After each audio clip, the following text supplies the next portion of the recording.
Comment ça va, Doc? Marc-André. Vous avez passé un bon matin, une bonne soirée? Hein? Et Serge. Bon matin, bon matin. Avez-vous regardé le match du Canadien, Doc? Oui, et je dois dire que dans vos commentaires, vous êtes très peu critique. Moi, j'ai vu en première période le capitaine du Canadien, Max Pacioretty, aller littéralement s'affaler sur un défenseur des Rangers. Oui, il a essayé une mise en échec, puis il savait pas comment ça fonctionnait, hein? Et boy, j'ai dit que le capitaine du Canadien n'a pas été éclatant hier, alors que celui des Rangers était de toutes les interventions. Oui, et rappelons aux auditeurs... un problème de leadership, les gars! Rappelons aux auditeurs, Doc, pendant qu'on est là, que le capitaine des Rangers a été repêché contre le Canadien et échangé contre Scott Gomez. Ah oui. Ça fait encore plus mal, hein? Ça, je le savais pas, mais... Ouais. Il va falloir qu'il joue plus fort que ça, là, parce qu'on a un des meilleurs buteurs de la Ligue. Ça n'a pas paru hier. Non, ça n'a pas paru chez plusieurs, pour malheureusement. La grandeur, pour la corpulence qu'il a, là, je pense que le jeu physique, c'est pas pour lui. Ben non, ça c'est clair. Quand il reçoit une mise en échec, prière de ne pas se venger, il s'en va se faire mal. Il s'est fait mal lorsqu'il a heurté, lorsqu'il est allé frapper le défenseur du Rangers en première période. Il devrait se contenter de tirer au but. Je pense qu'on va miser là-dessus, puis ça va être correct. Oui, miser sur ses forces. Exact. Raphaël, dans ses réseaux sociaux, abordait un dossier que je dirais tristement intéressant. Cet enfant de 11 ans qui s'est enlevé la vie après une mauvaise blague sur Facebook. Peut-être, Raphaël, tu peux peut-être juste rappeler là, pour les gens. Oui, c'est ça. C'est l'histoire de Tyler Benz. Et en fait, c'est un jeune homme qui a eu une mauvaise blague dans le fond d'une amie. Et puis, l'amie, c'est ce qu'elle a fait, c'est qu'elle a pris les comptes de réseaux sociaux de ses amis à elle. Et elle a comme manigancé le fait que sa petite copine s'était suicidée. Et là, le jeune homme a été atterré, un jeune homme de 11 ans. Et puis, il s'est lui-même suicidé, donc pendu dans sa chambre. Et puis, ça a créé là, tout un tollé sur les médias sociaux. Oui, alors Marc-André et Raphaël, pour vous rassurer, il y a un bon pourcentage de jeunes en détresse, pour toutes sortes de raisons. Ils sont en détresse psychologique et souvent, ils se regroupent entre eux. Alors, c'est pas que ça a un effet d'entraînement terrible lorsqu'il y a un jeune qui se suicide, que ces jeunes-là, souvent, se tiennent ensemble. C'est quasi un pacte de suicide, tu comprends? Et ce serait probablement qu'ils en avaient parlé ensemble. Ce sont des choses possibles. Alors, il y a beaucoup de détresse chez les jeunes enfants, les jeunes adolescents, même au Québec. Il y a beaucoup de jeunes laissés à eux-mêmes, abandonnés. Et il y a aussi des jeunes méchants. Alors, tout ça existe. Maintenant, tu faisais allusion, Marc-André, tout à l'heure, que l'adolescence était le pire moment pour gérer les émotions. Non. Je pense que c'est trop gros comme affirmation. Okay. Maintenant, l'adolescence est un mouvement où, comme tu as mentionné, qu'il y avait beaucoup de changements physiques et hormonaux. Alors oui, il y a une véritable transformation. L'enfant devient un humain qui peut se reproduire. Puis avec le phénomène de reproduction, il y a des liens qui vont se tisser, l'attrait sexuel, la convoitise, la séduction, qui étaient débutés avant, mais à peine. Ça et là, ça va s'affirmer. Et il y a beaucoup d'êtres humains qui sont plus ou moins bien équipés pour vivre cette transformation-là. Plus ou moins bien accompagnés. Alors, c'est ce que j'aurais à vous dire. Qu'en penses-tu, Raphaël? Ben, je suis d'accord. Et en fait, c'est intéressant votre point parce que vous en avez parlé hier un petit peu aussi avec José Arsenault dans votre émission. Est-ce qu'on parle aussi de gérer les émotions?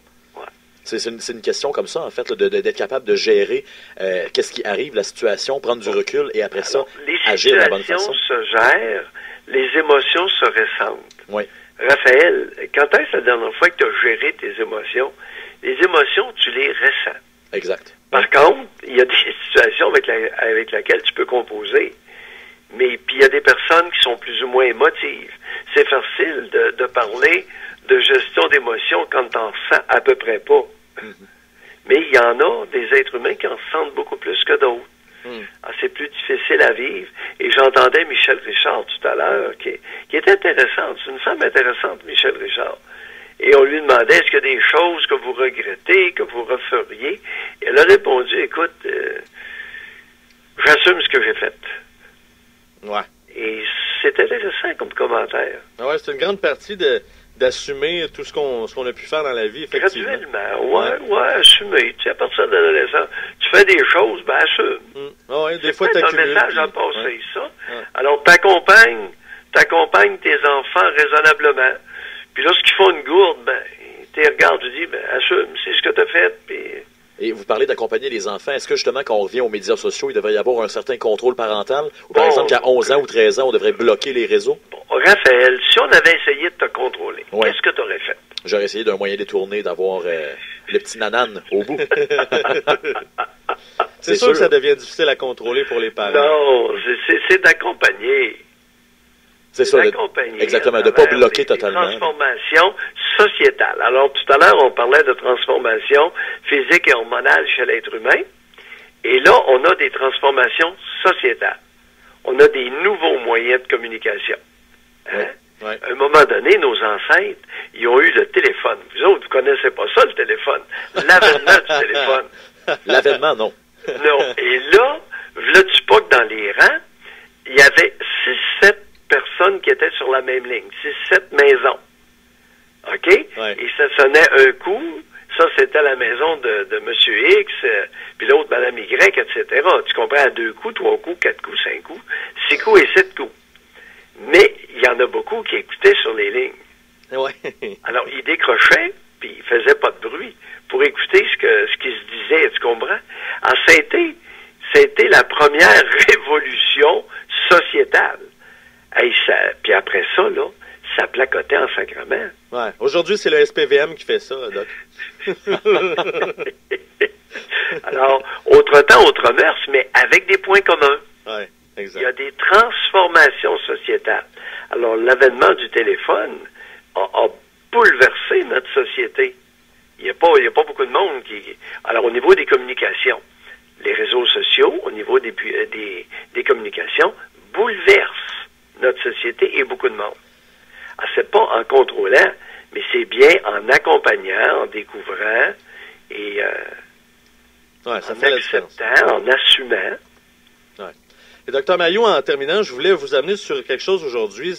Normalement, le gouvernement Trudeau devrait déposer son projet de loi sur la légalisation du cannabis. Ouais. On entendait un expert plus tôt dans le bulletin de nouvelles de Claude Boucher qui nous disait les consommateurs de cannabis ont jusqu'à 2 fois plus de risques de développer des problèmes de santé mentale. Vous vous situez où là-dedans? Oh, oui, ben c'est vrai. C'est vrai parce que, écoute, il y a un point qui est maintenant controversé. OK? Quoi? Il est connu. Quelqu'un qui fait de la schizophrénie puis qui prend du cannabis, il ne cède pas. Il peut augmenter ses symptômes de schizophrénie, c'est-à-dire ses idées délirantes et ses hallucinations. OK? Mm-hmm. Maintenant, la question est la suivante. Quelqu'un qui a la génétique pour faire la schizophrénie, est-ce qu'il peut hâter, provoquer, déclencher sa maladie avec les dérivés du cannabis? Ça, c'est pas clair. Ah, c'est un Maintenant, bon point. ce qui est clair, c'est qu'avec les amphétamines, si vous êtes porteur de schizophrénie, puis vous prenez de la poudre, vous prenez des amphétamines, surtout la méthamphétamine et du PCP, tous les psychostimulants, vous allez vraiment déclencher votre schizophrénie. Mais avec le cannabis, c'est pas aussi clair en rapport avec la schizophrénie. Ouais, OK. Donc, ça peut, mais c'est pas nécessairement le cas. Oui, alors si vous avez une génétique fragile ou déjà atteinte d'une maladie psychiatrique, signal clair, le pot, c'est pas pour vous autres. Ouais. Ah, ouais. C'est clair?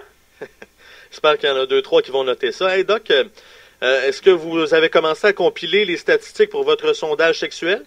Non, on va voir ça demain, là. J'y vais, là. Ouais. Là, vois-tu, moi, je suis le commentateur et l'analyste des résultats. Le Danny Dubé des résultats. Le Danny Dubé des résultats. Alors, c'est pas moi qui a concocté le test. Écoute, l'idée vient de José. Ouais. Et c'est elle qui a concocté ça. Il va y avoir une compilation des données et moi, je vais analyser les données. Quelque chose me dit que vous allez vous amuser.